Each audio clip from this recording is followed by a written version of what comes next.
विश्वानि देव सवितर्दुरितानि परासुव यद्भद्रन्तन्न आसुव।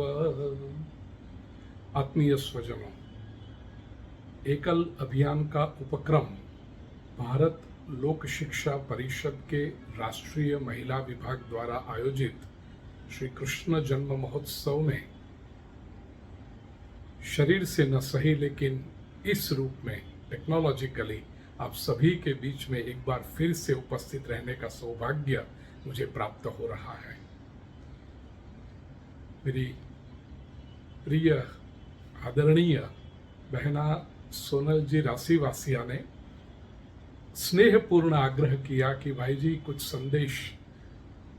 आग्रह तो बहना का ऐसा था कि मैं वहां पर फिजिकली आकर के उपस्थित रहूं इस कार्यक्रम में, लेकिन वो पूर्व निर्धारित कार्यक्रमों की वजह से संभव नहीं था।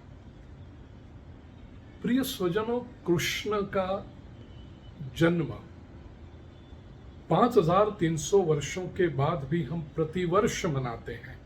क्यों? और विशेष करके हम जो एकल विद्यालय के उपक्रम में भारत लोक शिक्षा परिषद के माध्यम से भारत के भविष्य को सुनहरा बनाने का जब प्रयास कर रहे हैं शिक्षण के माध्यम से, ये एक बहुत बड़ी क्रांति है। और उस क्रांति के नेता हमारे आराध्य, हमारे इष्ट भगवान राम या भगवान कृष्ण ही हो सकते हैं। क्योंकि कृष्ण अपने समय के, न केवल अपने समय के लेकिन अपने समय के बहुत आगे ज्योतिर्धर रहे, क्रांतिकारी रहे, समाज को सही दिशा का दर्शन कराने वाले रहे। कृष्ण के जीवन के दो तत्व हैं प्रिय स्वजन, जो आज भी हमें आत्मसात करने चाहिए। कृष्ण का नाम पढ़ते ही दो बातें हमारे जीवन में आती हैं, प्रेम और आनंद। जहां पर भी श्री कृष्ण होंगे वहां पर प्रेम होगा ही। कृष्ण प्रेमावतार है, श्री कृष्ण आनंद अवतार है। उपनिषद के ऋषियों ने तो कहा आनंदम ब्रह्मणो व्यजानात, आनंद ही ब्रह्म है। सुख और दुख दोनों से पर ऐसी एक विलक्षण अवस्था जिसे कहते हैं आनंद। जो व्यक्ति आज दुख में है उसको कल सुख की अभिलाषा है, जो आज सुख में है उसको कल दुख का डर बना रहता है। लेकिन आनंद ये सुख और दुख दोनों से बियॉन्ड, दोनों से पर की अवस्था है। ये कैसे हुआ? भारतीय अध्यात्म शास्त्र ने दो मार्ग बताए हैं परम तत्व को पाने के, निजता को पाने के। ये परम तत्व कोई अलग नहीं है, ये परम तत्व हमारा ही है। सच कहें तो हम उसके हैं, हम उस परमात्मा के अंश हैं। भगवान श्री कृष्ण जो भगवद गीता के 15वें अध्याय में कहते हैं ममैवांशो जीवलोके जीवभूतः सनातनः, हम उसी के तो अंश हैं। तो उस अंशी को मिलना है। ये ऐसी बात है जैसे सरिता सागर को मिलने के लिए दौड़ रही हो, ऐसे ये जीवात्मा परमात्मा को मिलने के लिए दौड़ रहा है। उसके लिए दो मार्ग हैं, एक ज्ञान मार्ग और दूसरा भक्ति मार्ग। संक्षेप में कहूं, कथाएं तो आप निरंतर सुनते हैं प्रिय स्वजनों। और ज्ञान मार्ग क्या है? ज्ञान मार्ग को सूत्रात्मक रूप से यदि कहूं तो अहम से ओम तक की यात्रा है।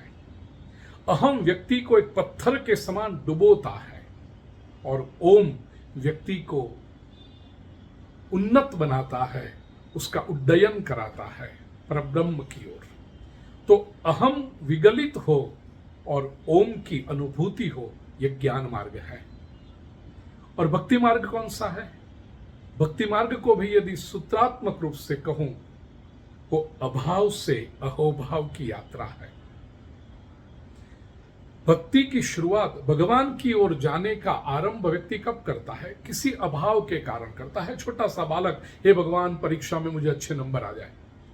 कोई गरीब व्यक्ति, हे भगवान मुझे नौकरी मिल जाए, हे भगवान मेरा घर बन जाए, हे भगवान मेरे बेटे का ब्याह हो जाए, बिटिया के लिए कोई अच्छा जमाई मिल जाए। ये अभाव से, मेरा स्वास्थ्य अच्छा हो जाए, किसी न किसी कारण से व्यक्ति परमात्मा की ओर चलने का आरंभ करता है। शुरुआत में तो भले भिक्षुक बन के जाएं, अंत में दातार बन के बाहर निकलना है। क्योंकि जैसे जैसे परमात्मा से संबंध बढ़ते जाते, और यही हमें भगवान श्री कृष्ण ने अपने जीवन की लीलाओं के माध्यम से सिखाया है कि जैसे जैसे परमात्मा का सामीप्य बढ़ते जाता है, ऐसे ऐसे हमारे अपने भीतर की संपदा का परिचय होते जाता है। और तब हमें लगता है कि क्यों हम केवल मांगने के लिए प्रभु के पास जाएं? नहीं, मिलने के लिए भी तो कभी जाएं। और फिर तीसरी एक अवस्था आती है कि प्रभु, न तेरे पास मांगने के लिए आया हूं, न मिलने के लिए आया हूं। मिलना तो है अवश्य, लेकिन प्रभु मुझे पता चला है कि बिना मांगे तूने मुझे कितना कुछ दे दिया है। तेरी अनवरत कृपा बरस रही है, और इस कृपा का अनुभव जब होता है तब व्यक्ति अहोभाव से परमात्मा के पास जाता है, केवल ईश्वर से आंखें मिलाने के लिए जाता है। और यही आनंद की अनुभूति है जो परमात्मा श्री कृष्ण हमें देना चाहते हैं। प्रिय स्वजनों, ये अभाव से अहोभाव की यात्रा, हम जिनके पास जाते हैं, जंगलों में, जनजातियों में, जिनके पास अभी विकास पहुंचा नहीं है, हम शिक्षा की ज्योत लेकर जाते हैं, धर्म की ज्योत लेकर जाते हैं, संस्कृति की ज्योत लेकर जाते हैं, राष्ट्र प्रेम की ज्योत लेकर उनके पास जाते हैं, और उनके अभाव को हम अपने प्रयासों के द्वारा अहोभाव में परिणत करते हैं।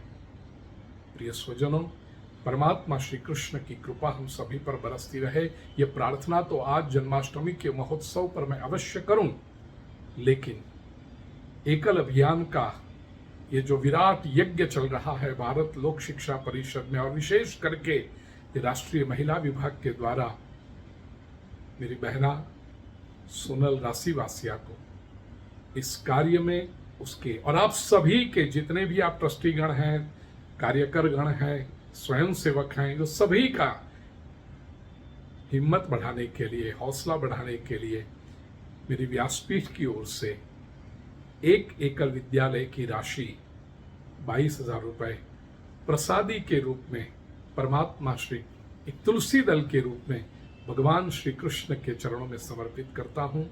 बहना सोनल को मैं ये राशि तुरंत ही पहुंचाने का प्रबंध करूंगा।